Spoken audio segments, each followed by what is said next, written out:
2021년 6월 17일 목요일, 오늘은 마가복음 1장 1절부터 5절 말씀을 함께 묵상하겠습니다. 하나님의 아들 예수 그리스도의 복음의 시작이라. 선지자 이사야의 글에 보라, 내가 내 사자를 내 앞에 보내노니 그가 내 길을 준비하리라. 광야에 외치는 자의 소리가 있어 이르되 너희는 주의 길을 준비하라. 그의 오실 길을 곧게 하라. 기록된 것과 같이 침례 요한이 광야에 이르러 죄 사함을 받게 하는 회개의 침례를 전파하니 온 유대 지방과 예루살렘 사람이 다 나아가 자기 죄를 자복하고 요단강에서 그에게 침례를 받더라. 아멘. 잠시 기도하시겠습니다. 새 하루를 열어주신 하나님 아버지께 모든 감사와 영광을 드립니다. 오늘도 우리들이 주님의 말씀 앞으로 나아갈 수 있으며 어찌나 감사한지요. 이 진리의 말씀 앞에서 오직 복음을 깨닫게 하시고 하나님의 은혜 아래에서 이제는 우리들의 삶의 동기가 되시는 주님의 마음을 이해할 수 있게 하여 주옵소서. 우리를 향하신 하나님 아버지의 온전하신 뜻을 분별하여 세상 가운데 하나님의 거룩하신 이름을 나타내며 아버지의 이름을 영화롭게 하는 참 그리스도인의 삶을 살아갈 수 있도록 우리의 발걸음을 주장하시고 인도하여 주옵소서. 예수님의 이름으로 기도드립니다. 아멘. 모든 복음서의 주제는 예수 그리스도, 그는 누구인가이며 각 복음서마다 예수님이 어떤 분이신지에 대하여 복음서를 기록한 저자들에 의해 서술되고 있습니다.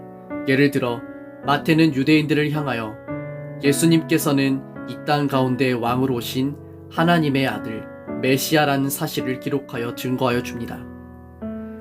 그런데 복음서 가운데 마가에 의해 기록된 마가복음은 가장 급박한 전개를 이루고 있음을 알 수 있습니다. 마태나 누가는 예수 그리스도의 탄생부터 아주 천천히 그 이야기를 시작하고 있는데 마가는 그런 과정을 생략하고 있다는 것을 오늘 본문의 말씀에서 발견할 수 있습니다. 오늘 본문의 말씀 1절에서 마가는 이렇게 기록합니다. 하나님의 아들 예수 그리스도의 복음의 시작이라. 마가는 예수님은 누구이신가 라는 복음서의 대주제에 대하여 주저하지 않고 시작부터 그는 하나님의 아들이며 복음의 주인공이라는 사실을 전하고 있습니다. 이와 같은 마가의 증언은 하나님이신 그분이 인간의 역사 가운데 들어오셨다는 것을 알려주는 것입니다. 그러므로 이것은 굉장히 놀라운 선언입니다. 마가의 관심은 그가 우리 가운데 오셔서 행하시는 일들에 있습니다. 그러므로 우리는 오늘 마가복음 1장 1절의 선언에서 우리의 삶의 시간과 공간에 찾아오신 예수 그리스도를 마주할 수 있기를 바랍니다.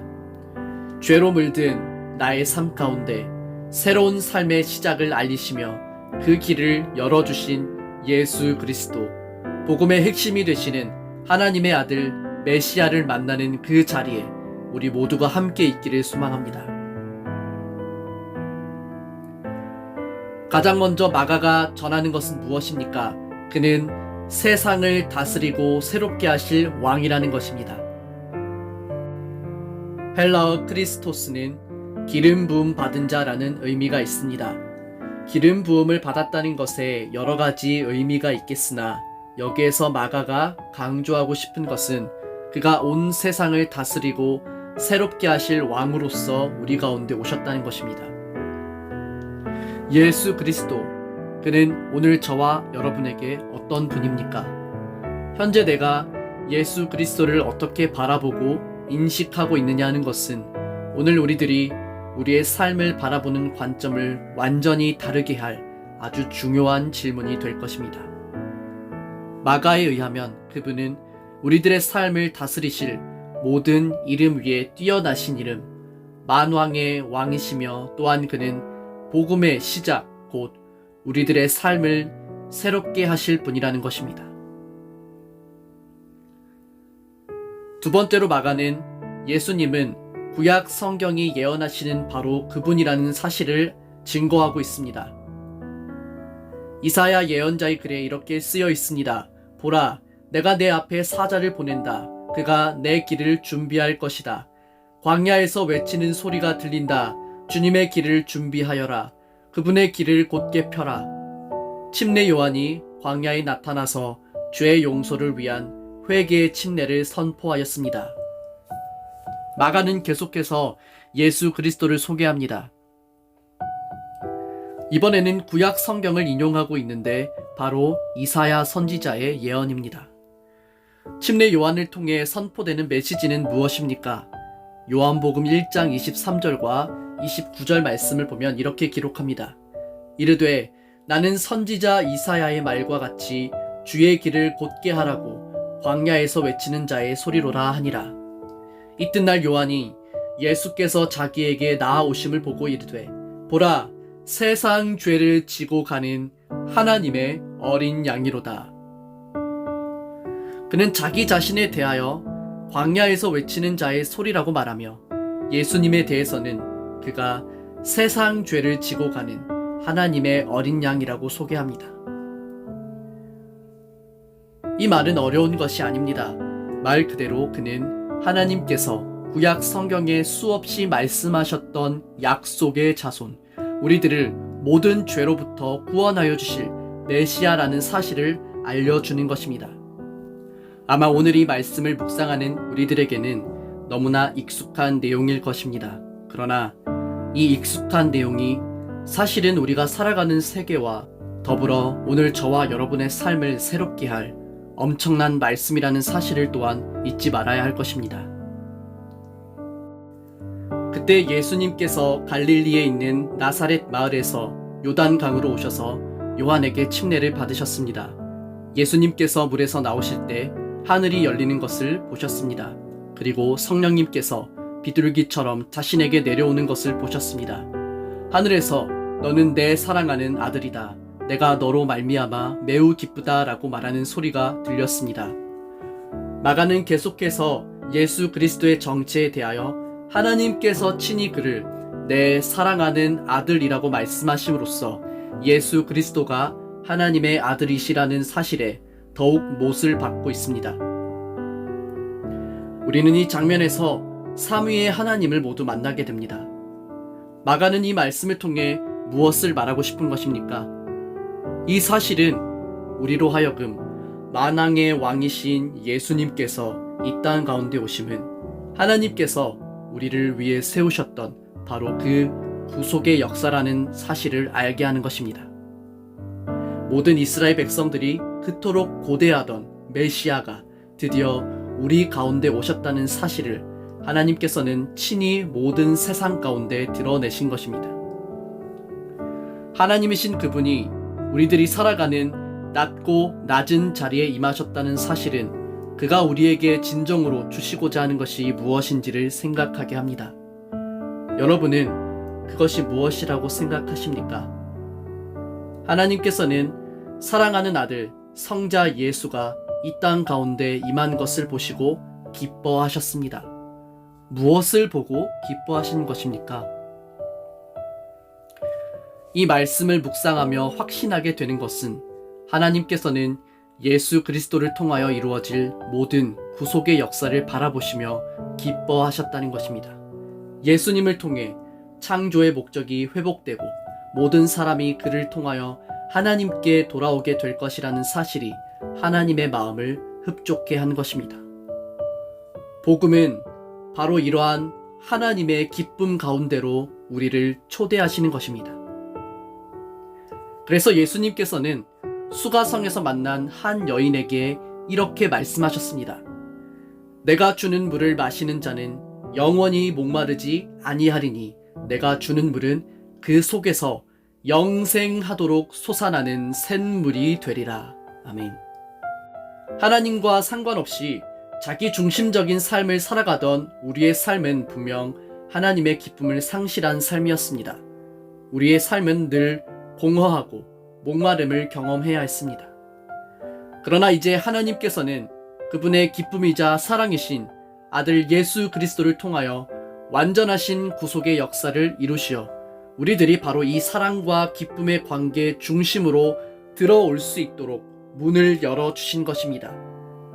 그가 우리에게 주시고자 하는 것은 영원한 기쁨과 만족과 행복입니다. 우리는 하나님을 위해 살아가도록 지음받은 자들입니다. 하나님 중심으로 살아갈 때 우리들은 거기서 인생의 참된 만족과 행복을 찾을 수가 있습니다. 우리가 이렇게 하나님 중심으로 살아갈 때 하나님께서는 우리들을 바라보시며 너는 내 사랑하는 아들이요 나의 기쁨이다 라고 말씀하십니다. 지금 여러분의 삶은 무엇을 향하고 있습니까? 정말 복음으로 말미암아 나의 삶이 변화되었다면 우리들은 하나님과의 관계 속으로 더 깊이 들어가야 합니다. 우리의 삶의 전 영역에 그분의 다스림으로 충만해야 합니다. 삶을 변화시키는 것은 나의 의지와 노력으로 가능한 것이 아닙니다. 복음으로 충분하다는 말의 진정한 의미는 우리들이 이 말씀 앞에 우리 인생을 송두리째 맡긴다는 것입니다. 막연히 하나님이 계시다는 믿음이 아니라 이 말씀을 통해 하나님의 존재를 확신하고 그가 나를 위해 이루신 일과 나에게 주시고자 하는 것이 무엇인지를 깨닫고 오직 하나님께로 우리의 발걸음을 옮겨야 합니다. 혼자라고 느껴졌던 나의 인생이 결코 혼자가 아니었음을 깨닫게 될 때, 사랑받지 못한다고 생각하던 나의 삶이 창조주 하나님의 놀라우신 사랑과 은혜로 덮여 있다는 사실을 깨닫게 될 때, 어찌 우리들의 마음이 기쁘지 않을 수가 있습니까? 어떻게 이러한 사실이 우리들의 삶을 바꿀 능력이 없다 하겠습니까? 복음의 이와 같은 명확한 사실 앞에서 우리들은 결코 핑계댈 수 없을 것입니다.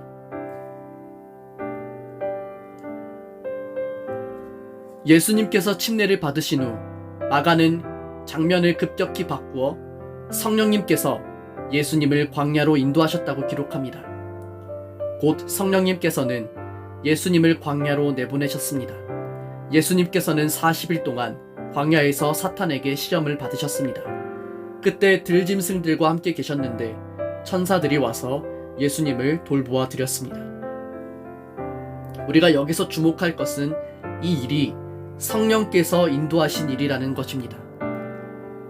광야에서 어떤 일이 일어납니까?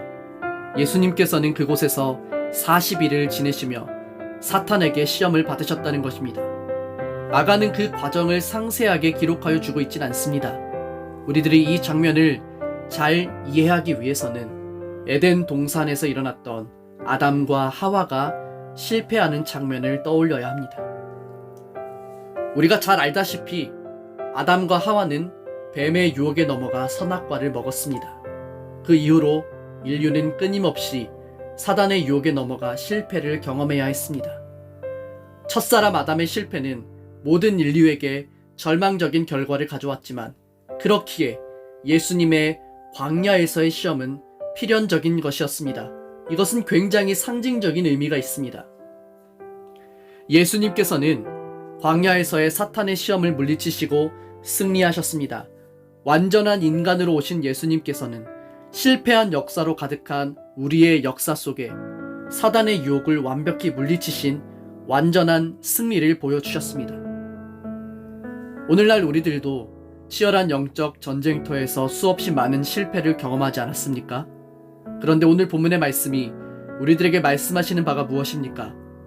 하나님께서는 이 치열한 영적 전쟁터에 결코 우리를 혼자 내버려 두지 않으신다는 것입니다. 그는 우리와 함께 하실 뿐만 아니라 우리보다 앞서서 그 치열한 전쟁터 한복판으로 달려가십니다.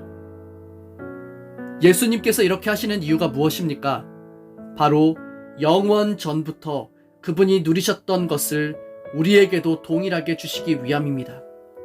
우리들이 계속되는 실패의 반복으로 바라보지 못했던 것, 깨닫지 못했던 것, 그것을 다시 회복하여 주시고 이 모든 인류의 실패의 역사를 끊으시고 진정한 승리와 기쁨을 주시기 위해서 그가 친히 우리들의 삶에 오셔서 오늘도 여러분이 마주해야 할 모든 치열한 전쟁과 같은 일상 속에 함께하여 주신다는 것입니다. 그러므로 아무것도 할 수 없을 것 같을 때, 포기하고 싶어질 때, 그냥 주저앉고 싶을 때, 우리를 향한, 또한 우리를 괴롭게 하는 세상을 향한 놀라운 메시지를 기억하십시오. 이는 내 사랑하는 자녀라, 너는 나의 기쁨이며 나의 사랑이다. 이 모든 것을 하나님께서 친히 우리에게 주시기 위해 계획하셨고, 그가 친히 우리 가운데 오셨다는 것이 믿어지십니까? 우리가 이 복음의 말씀을 우리 가운데 실존하시는 하나님의 역사하심으로 바라보고 믿고 있다면 우리들의 삶이 달라지지 않을 이유가 무엇입니까? 그러므로 오늘 하루 우리들의 삶이 이 복음의 메시지를 깊이 묵상하고 붙잡으며 나의 삶을 새롭게 하실 예수 그리스도만을 의지하며 살아가기를 축복합니다. 우리가 생각하는 것보다 훨씬 더 많이 우리를 사랑하시는 하나님께 모든 소망을 두고 살아가는 저와 여러분의 삶이 되기를 우리 주 예수님의 이름으로 간절히 축원합니다.